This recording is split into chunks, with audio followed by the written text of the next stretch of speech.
I wasn't going to make a video on the game. If you follow me on Twitter, you will have seen that I did say don't really fancy it, don't really think I want to add more fuel to the fire, but I've had a sleep on it, and I think I can now bring a bit of a more calm and collected approach to what I saw yesterday, which was Chelsea losing 3-0 to Sheffield United. We're still in third place, but now the teams below us have a glorious opportunity to condemn us to the mediocrity that is the Europa League. Manchester United are facing Southampton tomorrow night, and Leicester are playing in the late game today. We don't need to check because I remember they're playing Bournemouth away, and Bournemouth, who look in a lot of trouble down the bottom of the table, obviously still fighting for their lives. Obviously one relegation spot has already been taken up by Norwich City, and Bournemouth don't want to be the ones, the next ones to be relegated, so they'll definitely be up for the game. But can I see them getting anything off Leicester? Probably not, unfortunately. But let's talk about the absolute shambles that we've seen yesterday then. We'll just talk about the goals. There wasn't too many changes to the starting 11. Jorginho came in the midfield. Obviously Billy Gilmour had a knee operation which has left him out for the rest of the season. So Frank, despite his seemingly dislike towards Jorginho, had no other choice but to start the Italian midfielder in the middle of the park. And to be honest, after his performance when he came on against Crystal Palace, I wasn't too bothered, or I was quite happy in fact to see Jorginho back in the Chelsea starting 11. Apart from that, back four was the same. Kepa was in goal. Tammy Abraham started up front for Olivier Giroud. That was the only other change, which was definitely a questionable change. Certainly based off the form Olivier Giroud has been in, particularly since the restart of football. Sheffield United came at us as we kind of expected them to. Very much out of the blocks quickly, in your face, not giving you a second to breathe on the ball, as they have been doing all season under Chris Wilder. They've been an absolute joy to watch, and yesterday was the same. Overlapping centre backs. They play five at the back, and they have overlap. Wow! It's really, really good to watch. It is very, very good to watch. Seeing Jack O'Connell just peeling off down the left-hand side. I mean, wow. They're an absolute joy to watch. The defensive capabilities and prowess going forward of the wing-backs as well, Baldock and Stevens, cause Chelsea all sorts of problems all day long. And don't get me wrong, I'm gonna go into Chelsea and how shocking Chelsea were yesterday, but I have to give huge credit to Sheffield United. Anyone who's been watching the channel all season knows that I severely underestimated Sheffield United at the beginning of the season. I said they were going to get relegated. I said they were not going to put up much of a fight. They were a team with very little Premier League experience, with a manager in Chris Wilder who has never managed in the top flight, and for that reason and that reason alone, they were going to struggle to stay up. How ignorant of me! How absolutely ignorant of me! And I can hold my hands up and say that I absolutely got that wrong. If ever I've got a prediction wrong, I think that is the most wrong I've ever been when making a prediction. But like the two boys up front as well, like McBurney and McGoldrick, they're not world-beating strikers, but they work hard. They leave everything out on that pitch. They don't come in at full time and say, do you know what, maybe I could have given more here and there, maybe I could have, committed more to that challenge or ran a bit more. No, they leave everything, blood, sweat and tears out on that pitch. And yesterday they got rewarded for it. The first goal came after Mason Mount failed to clear it in the box. Instead of just putting his foot through, Mason decided it might be a good idea to try and dribble out of the box with the ball. Not really sure what he was thinking there, but the cross comes back in. McBurney on the volley takes the deflection off Barkley and Zuma. Kepa actually makes a good save because it does take a double nick on the way through, but when Kepa saves it on the line, it falls to David McGoldrick about 3 yards out. His eyes must have absolutely lit up when he seen that ball falling to him. Nobody marking him, nobody tracking him, and he smashed home his first ever Premier League goal, and Sheffield United took a well-deserved lead after a really tough. They made it really tough for Chelsea at the start, and throughout the whole game, pressing the ball high. And when they were defending in packs. They made sure the whole game was being played in front of them. They didn't let Chelsea get turned or get behind them. It was brilliant, and McGoldrick has worked so hard all season. And even with Ireland, he's always such a hard worker. It was 2-0 before the break then, and wow, this was just not good defending at all. Down the right-hand side, we allowed the cross to come in.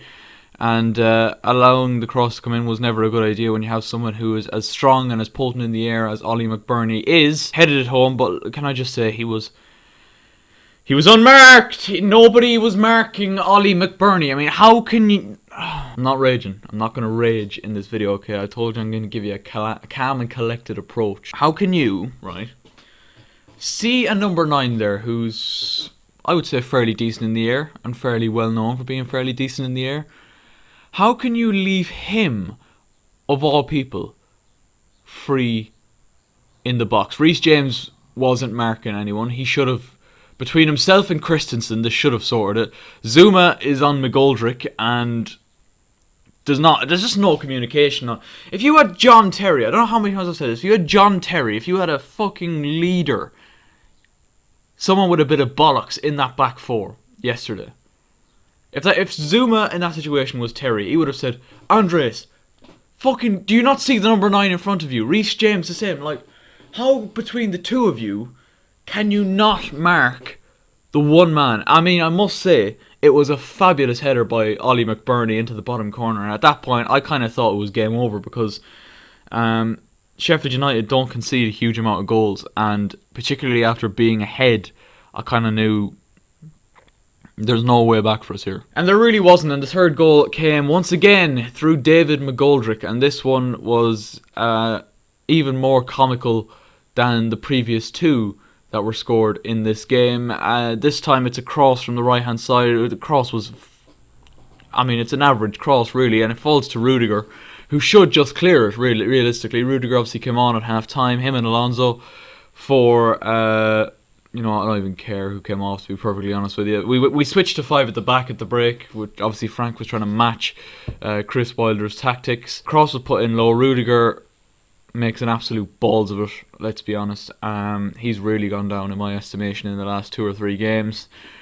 And again, similar to the first goal, it just falls for Dave McGoldrick. This time he's only about 6 or 7 yards from goal, mind you. And he finishes it brilliantly. And well deserved once again. 3-0 Sheffield United. I think yesterday was a real wake-up call for Frank Lampard. I think between this and the West Ham game, he's definitely seen a few performers in this game and thought, well, that's not a player I want to see in my team next season. And I would hope that these last couple of games have taught him that he needs to make changes in different areas. Obviously, we're looking at Kai Havertz, as I've said already.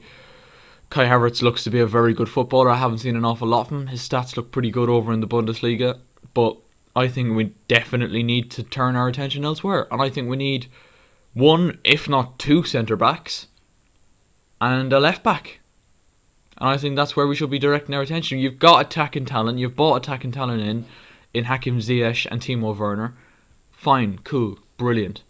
Okay, play them 2 in a front 3 with fucking Pulisic next season. Because Pulisic, by the way, probably the only player on the pitch with any sort of credibility yesterday. And I don't like questioning Frank Lampard because I love the man so much, but I have to question why at 2-0 he took Pulisic off and brought Giroud on when Giroud should have started for Tammy Abraham in the first place. Let's be perfectly honest. But I digress. Anyway, yeah, we've bought attacking talent in. We need to we need defensive reinforcements, and we need them quickly.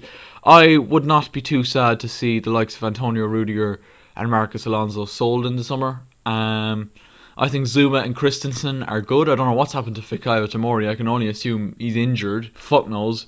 I haven't heard anything about it. But anyway, I think Zuma, Tomori, Christensen are good defenders by themselves. But they need someone with a bit of bollocks in there. Someone with a voice. Someone that is a leader. And Chelsea do not have that in the back four. And that is something that we need to definitely make right, because it was an absolute joke.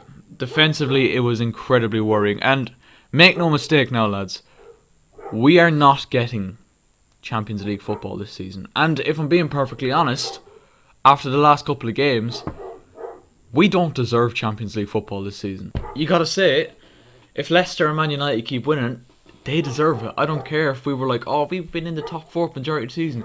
Absolute bollocks, mate. If you can't if you can't sustain your form and your composure, and I know this team is a young team and it's, whatever. It's very much the basics and amateur stuff of knowing when to clear it, rather than just trying to play out from the back 24/7. For the first, Mason Mount for the first goal, Antonio Rudiger for the third goal. Basic marking. Marking your fucking man. Like, it's basic stuff. It really is. Seeing there's an opposition's player free in the box, especially one who's a centre forward, who's a good header of the ball, seeing him by himself with a cross coming in and thinking, maybe I should be marking him. Maybe. Just a thought. And basic just being able to control your fucking feet in the 6-yard box. Antonio Rudiger, I'm looking at you. But yeah, no, boys and girls, I haven't got an awful lot to say apart from that. Big congratulations once again to Sheffield United. An absolutely incredible performance.